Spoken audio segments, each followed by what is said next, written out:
Donald Trump ने अभी तक आधिकारिक तौर पर अमेरिका के राष्ट्रपति के तौर पर अपना पद संभाला भी नहीं है, लेकिन उनके डिसीजंस ने ये स्पष्ट कर दिया है कि उनका आने वाला कार्यकाल एक ऐतिहासिक डिसीजन, एक ऐतिहासिक कार्यकाल जो है हो सकता है। अब ऐतिहासिक किस लिहाज से होगा, वो अच्छे लिहाज से होगा, वो खराब लिहाज से होगा, वो हमें देखना पड़ेगा।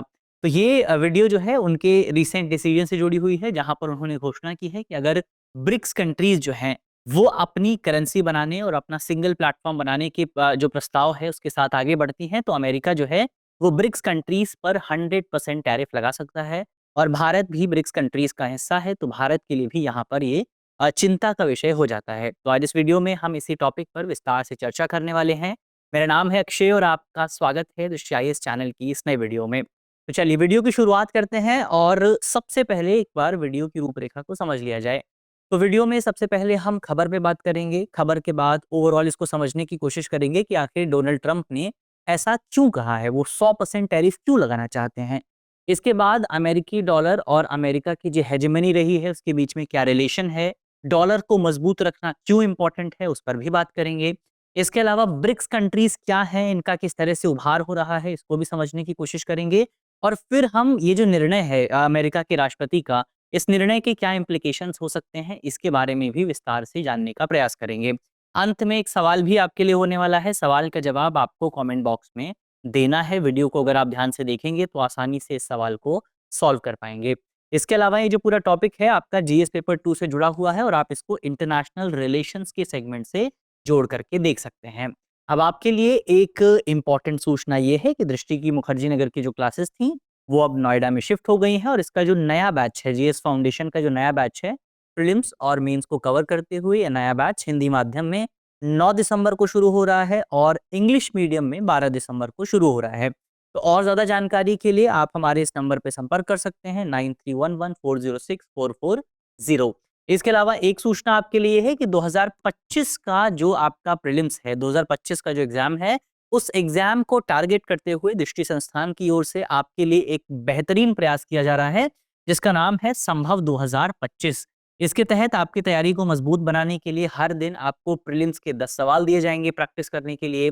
2 सवाल आपके मेंस के रहने वाले हैं, पीवाईक्यू का एनालिसिस आपको देखने को मिलेगा। इसके अलावा जो भी आपका जीएस पेपर है, जो भी आपकी करंट की घटनाएं हैं, उनका डिटेल एनालिसिस आपको मिलेगा। सभी उम्मीदवारों के लिए पूरी तरह से ओपन है, यानी कि निःशुल्क प्रोग्राम है। आपको इसके लिए कोई भी खर्च करने की ज़रूरत नहीं है। आपको कहाँ जाना है?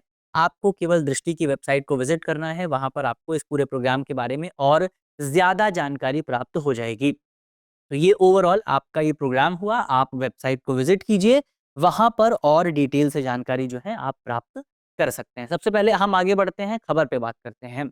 तो खबर में हमने देखा कि अमेरिका के जो राष्ट्रपति हैं, नवनिर्वाचित राष्ट्रपति हैं, उन्होंने कहा है कि वो 9 ब्रिक्स देशों पर 100% टैरिफ लगा सकते हैं। 100% टैरिफ लगाने की धमकी जो है यहाँ पर दी गई है। कौन-कौन से 9 देश हैं? तो इसमें आपको ब्राज़ील मिलेगा, रूस मिलेगा, भारत मिलेगा, चीन है, दक्षिण अफ्रीका है, मिस्र है, इथियोपिया है, ईरान है और यूएई है। तो इन 9 देशों पर यहाँ पर बेसिकली आपका 100% टैरिफ की धमकी यहाँ पर दी गई है। लेकिन सवाल ये उठता है कि आखिर ये जो 100% टैरिफ की धमकी है, ये धमकी दी क्यों गई है? इसके पीछे के क्या कारण हो सकते हैं? तो अमेरिका के राष्ट्रपति डोनाल्ड ट्रंप ने कहा है कि इन देशों ने हाल ही में ब्रिक्स समिट का हाल ही में आयोजन हुआ था। कहाँ पर आयोजन हुआ था? ये जल्दी से आप कमेंट बॉक्स में बता सकते हैं। तो ब्रिक्स समिट का जो आयोजन हुआ था, उस आयोजन के दौरान एक नई ब्रिक्स मुद्रा शुरू करने और एक नया ब्रिक्स प्लेटफॉर्म बनाने, जिसका नाम था ब्रिक्स पे। तो ब्रिक्स पे नाम का एक प्लेटफॉर्म बनाने की बात जो है वो यहाँ पर इन देशों के बीच में की गई थी और इस ब्रिक्स पे प्लेटफॉर्म को बनाने का प्राथमिक उद्देश्य यही था कि अंतर्राष्ट्रीय मुद्रा जो सिस्टम है, इंटरनेशनल फाइनेंशियल सिस्टम जो है, उसमें अमेरिका के वर्चस्व को समाप्त किया जा सके। उसमें अमेरिका के डॉलर का जो वर्चस्व है, जो हेजेमनी बनी हुई है, उस हेजेमनी को समाप्त किया जा सके। अब इसी को ध्यान में रखते हुए डोनाल्ड ट्रंप ने ये कहा है कि अगर आप इस प्लान के साथ आगे बढ़ते हैं तो आपके ऊपर जवाबी कार्यवाही की जाएगी। अमेरिका आपके खिलाफ प्रतिबंध लगा सकता है। क्यों कहा है डोनाल्ड ट्रंप ने ऐसा? तो डोनाल्ड ट्रंप का कहना यह है कि बेसिकली आपका वैश्विक व्यापार में अगर आप देखेंगे तो डॉलर का प्रभुत्व आपको देखने को मिलता है, वर्चस्व आपको देखने को मिलता है। और डॉलर का वर्चस्व होने का मतलब ये है कि वैश्विक इकोनॉमी के लिए भी अमेरिका जो है वो बहुत इंपॉर्टेंट हो जाता है। ऐसे में डोनाल्ड ट्रंप का कहना ये है कि अगर ब्रिक्स कंट्रीज अपने इस प्रस्ताव के साथ आगे बढ़ती हैं तो इसकी वजह से दुनिया की इकोनॉमी प्रभावित हो सकती है। अब सीधे शब्दों में तो डोनाल्ड ट्रंप ये कहेंगे नहीं कि इसकी वजह से अमेरिका की जो हेजेमनी है वो प्रभावित होगी, तो वो इसको लेकर के दुनिया की इकोनॉमी को एक बहाना बना करके आगे बढ़ रहे हैं। उनका कहना है कि हमें इससे कोई लेना देना नहीं है, बल्कि दुनिया की इकोनॉमी इससे प्रभावित होगी और हम दुनिया की इकोनॉमी को प्रभावित होते हुए देख नहीं सकते हैं। तो ये ओवरऑल आपके कुछ जो बड़े बयान हैं वो डोनाल्ड ट्रंप की तरफ से आए हैं जिन पर हमने बात की। अब यहाँ पर यूएस डॉलर का क्या वर्चस्व है अंतर्राष्ट्रीय मुद्रा प्रणाली में, उस पर अगर आप बात करें, और ये यूएस डॉलर का जो वर्चस्व है वो अमेरिका की हेजेमनी को बनाए रखने में किस तरह से योगदान देता है, उसको अगर आप समझें, तो ओवरऑल अगर आप देखें तो सेकेंड वर्ल्ड वॉर के बाद आपको सिचुएशन थोड़ी सी चेंज होती हुई नजर आती है। और सेकेंड वर्ल्ड वॉर के बाद जब आप देखते हैं तो अंतर्राष्ट्रीय स्तर पर अंतर्राष्ट्रीय जो वित्तीय प्रणाली है उसमें अमेरिका के डॉलर का वर्चस्व आपको मजबूत होता हुआ नजर आता है। वैश्विक जो वित्तीय बाजार है उसमें अमेरिकी डॉलर हावी होता हुआ आपको नजर आ जाता है। अगर आप वर्तमान समय में कुछ डेटा की बात करें तो डेटा ये बताता है कि वैश्विक विदेशी मुद्रा भंडार का लगभग 60% हिस्सा, आईएमएफ की रिपोर्ट बताती है कि 58% हिस्सा जो है वो आपका अमेरिकी डॉलर में रखा गया। अब आप सोच करके देखिए कि दुनिया के देशों ने जो भी अपने पास रिजर्व रखा है उसमें से तकरीबन आपका 60% हिस्सा जो है वो अमेरिकी डॉलर में रखा गया है, और इसके अलावा तकरीबन 20% जो हिस्सा है वो आपका यूरो में रखा गया है, यानी कि यूरोपियन यूनियन की जो करेंसी है उसमें रखा गया है। और अब इसकी इतना हो जाता है, तकरीबन आपका 80% हिस्सा है जो वेस्टर्न कंट्रीज का हो जाता है, और जो शेष 20% बचता है वो आपकी दूसरी करेंसी में आ जाता है। तो ओवरऑल यहाँ पर भी आप देखेंगे तो आपको किसका वर्चस्व मिलेगा, आपको अमेरिकी डॉलर का वर्चस्व देखने को मिलेगा। इसके अलावा रिपोर्ट बताती है कि वैश्विक मुद्रा विनियमन बाजार में, यानी कि जो आपका करेंसी एक्सचेंज होता है उसमें जितना आपका ट्रांजैक्शन देखने को मिलता है उसमें से 90% जो ट्रांजैक्शन है वो आपका अंतर्राष्ट्रीय स्तर पर डॉलर में किया जाता है। तो डॉलर आपका यहाँ भी इंपॉर्टेंट है। इसके अलावा अगर आप तेल के व्यापार की बात करेंगे, अगर आप किसी भी दूसरी कमोडिटी के व्यापार की बात करेंगे, तो वो व्यापार किस में होता है, अगर आपको दुनिया के किसी देश से कोई सामान अपने देश में मंगाना है तो आप कौन सी करेंसी में व्यापार करेंगे, आप व्यापार करेंगे डॉलर में। तो डॉलर यहाँ भी आपका इंपॉर्टेंट हो जाता है।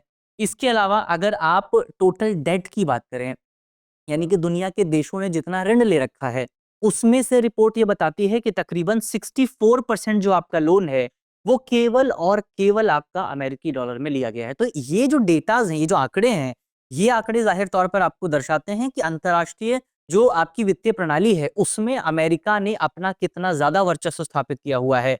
और इस वर्चस्व को स्थापित करने में जो अंतर्राष्ट्रीय संस्थान हैं उन्होंने भी एक इंपॉर्टेंट रोल प्ले किया है। इसमें आपका आईएमएफ शामिल होता है, इसमें आपका वर्ल्ड बैंक शामिल है, क्योंकि आईएमएफ और वर्ल्ड बैंक दुनिया के किसी भी देश को जो लोन देते हैं वो लोन कौन सी करेंसी में दिया जाता है, वो लोन आपका यूएस डॉलर में दिया जाता है। तो इससे यूएस डॉलर की डिमांड हमेशा बढ़ती रहती है, और जब यूएस डॉलर की डिमांड बढ़ती है तो अंतर्राष्ट्रीय स्तर पर यूएस डॉलर जो है और ज्यादा मजबूत होता जाता है। तो ये कुछ इंपॉर्टेंट पॉइंट यहाँ पर आपको याद रखने हैं, और यही यूएस डॉलर की जो हेजेमनी है वो अमेरिका की हेजेमनी को बरकरार रखने में योगदान देता है अंतर्राष्ट्रीय स्तर पर। इसी वजह से, इन्हीं आंकड़ों की वजह से अंतर्राष्ट्रीय स्तर पर अमेरिका की इकोनॉमी को इतना स्टेबल, इतनी स्थिर अर्थव्यवस्था के तौर पर देखा जाता है। तो सबसे पहले हमने यहाँ पर डेटा को समझ लिया। अब ब्रिक्स देशों का क्या महत्व है उसको हम समझने की कोशिश करते हैं। तो ब्रिक्स अगर आप देखें ओवरऑल, शुरुआत में जब आप बात करते हैं तो 5 देशों की उभरती जो अर्थव्यवस्थाएं हैं उनका एक समूह माना जाता था। तो ब्रिक्स की अगर आप शॉर्ट फॉर्म देखें तो क्या है, ब्रिक्स में आपको देशों का नाम देखने को मिलेगा। इसमें बी जो है वो ब्राजील को रिप्रेजेंट करता है, आर जो है वो रशिया को रिप्रेजेंट करता है, आई जो है वो इंडिया को रिप्रेजेंट करता है, सी चाइना को रिप्रेजेंट करता है, और एस जो है वो साउथ अफ्रीका को रिप्रेजेंट करता है। तो शुरुआत में अगर आप देखें 2009 की 2006 में इसकी विदेश मंत्रियों की पहली बैठक हुई थी संभवतः, और फिर 2009 में आपको जो मेन बैठक है वो देखने को मिली थी। तो अक्सर ये कहा जाता है कि इसकी शुरुआत जो है वो आपको 2009 में देखने को मिली थी। तो 2009 में शुरुआत होती है, 2010 में साउथ अफ्रीका इसको ज्वाइन करता है और ये ब्रिक्स बन जाता है। इसके बाद रिसेंटली अगर आप देखें तो 4 और देशों ने ब्रिक्स को ज्वाइन किया है, और इस तरह से ब्रिक्स कंट्रीज की जो संख्या है वो बढ़कर के 9 हो गई है। तो विस्तार में कौन-कौन से देश इसमें शामिल हुए हैं? इसमें आपको ईरान देखने को मिलेगा, इसमें मिस्र देखने को मिलेगा, इथियोपिया शामिल हुआ है, और संयुक्त अरब अमीरात यानी कि यूएई इसमें शामिल हुआ है। तो ओवरऑल 9 कंट्रीज जो है वो आपको वर्तमान समय में ब्रिक्स में देखने को मिलती हैं। और अगर आप एक कॉमन ट्रेंड देखें तो इसमें आप कह सकते हैं कि लगभग जो सारी कंट्रीज हैं वो आपकी कौन सी कंट्रीज हैं, वो आपकी इमर्जिंग इकोनॉमीज हैं, वो आपकी डेवलपिंग इकोनॉमीज है, विकासशील अर्थव्यवस्थाएं अधिकांशतः आपको इस पूरे ग्रुप में देखने को मिल जाती हैं।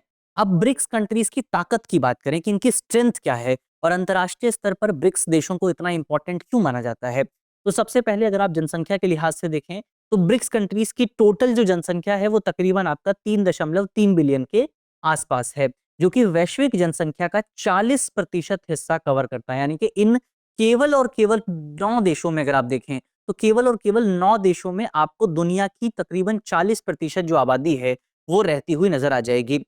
इसके अलावा अगर आप इकोनॉमिक स्ट्रेंथ की बात करें, अगर आप आर्थिक क्षमता की बात करें, तो आईएमएफ का डेटा यह बताता है कि क्रय शक्ति क्षमता यानी कि पीपीपी परचेजिंग पावर पैरिटी के आधार पर वैश्विक सकल घरेलू उत्पादन में ब्रिक्स देशों की जो हिस्सेदारी है वो तकरीबन आपका 37.3% के आसपास आपको नजर आएगी। इसमें से 19% की हिस्सेदारी केवल आपका चाइना की तरफ से आती है और 8% की हिस्सेदारी आपका भारत की तरफ से आती है। तो ये दो देश जो हैं ब्रिक्स में वो आपके बहुत ज्यादा इंपॉर्टेंट हो जाते हैं। इसके अलावा नए देशों के आगमन के बाद से ब्रिक्स जो है वो और ज्यादा मजबूत हुआ है। अगर आप डेटा के लिहाज से देखें, अगर आप इस पूरे डेटा पॉइंट को समझें, तो यहाँ पर पीपीपी यानी कि परचेजिंग पावर के पैरिटी के आधार पर आप देख सकते हैं तकरीबन आपका 37% हिस्सेदारी यहाँ पर आपको देखने को मिलेगी। पॉपुलेशन के लिहाज से देखें तो 40% हिस्सेदारी यहाँ पर आपको देखने को मिलेगी। ऑयल प्रोडक्शन के लिहाज से देखें तो ब्रिक्स कंट्रीज में ऑयल प्रोड्यूस करने वाले देशों की संख्या भी आपको मिल जाएगी और ये तकरीबन आपका 30% के आसपास है। और अगर आप गुड्स एक्सपोर्ट की बात करें तो ये भी आपका तकरीबन 22 से 24% के आसपास निकल करके आता है। इसी वजह से ब्रिक्स कंट्रीज को इतना ज्यादा इंपॉर्टेंट माना जाता है। अब ऐसे में अगर ब्रिक्स कंट्रीज अपना एक नया फाइनेंशियल सिस्टम स्थापित करेंगी, एक नई वित्तीय प्रणाली बनाएंगी, एक नई करेंसी लेकर के आएंगी, तो जाहिर तौर पर अमेरिका के वर्चस्व पर खतरा खतरा पैदा होगा और अमेरिका इसका मुकाबला भी करेगा और अमेरिका को करना भी चाहिए। लेकिन ब्रिक्स देशों को अपनी बात पर अड़े रहना चाहिए, क्योंकि यही जो है वो अमेरिका और वेस्टर्न कंट्रीज के वर्चस्व को समाप्त करके जो एशियन एज की बात की जाती है, जो एशियन सेंचुरी की बात की जाती है, वो एशियन सेंचुरी इसी ब्रिक्स के माध्यम से स्थापित की जा सकती है। तो ब्रिक्स देशों के लिए ये नया प्लेटफॉर्म जो है वो बहुत ज्यादा इंपॉर्टेंट हो सकता है। अगर हम अमेरिका के दबाव में आकर के, अमेरिका के डर से आकर के इस तरह का डिसीजन लेना छोड़ देते हैं, तो हमें आगे आने वाले लंबे समय तक बेसिकली अमेरिका के डिसीजंस को ही फॉलो करना पड़ेगा और हम अमेरिका के एक फॉलोअर की तरह आगे बढ़ते रहेंगे।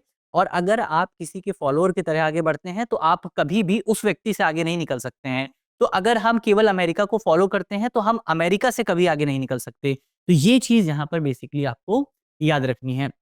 इसके अलावा अब अंत में ये जो पूरा डिसीजन है, इस डिसीजन के क्या इम्प्लीकेशंस हो सकते हैं उसको लेकर के अगर आप बात करें, सबसे पहले इसकी वजह से आपको भू राजनीतिक तनाव, और भू राजनीतिक तनाव से ज्यादा आप इसको कह सकते हैं भू आर्थिक तनाव आपको देखने को मिल सकते हैं। क्यों?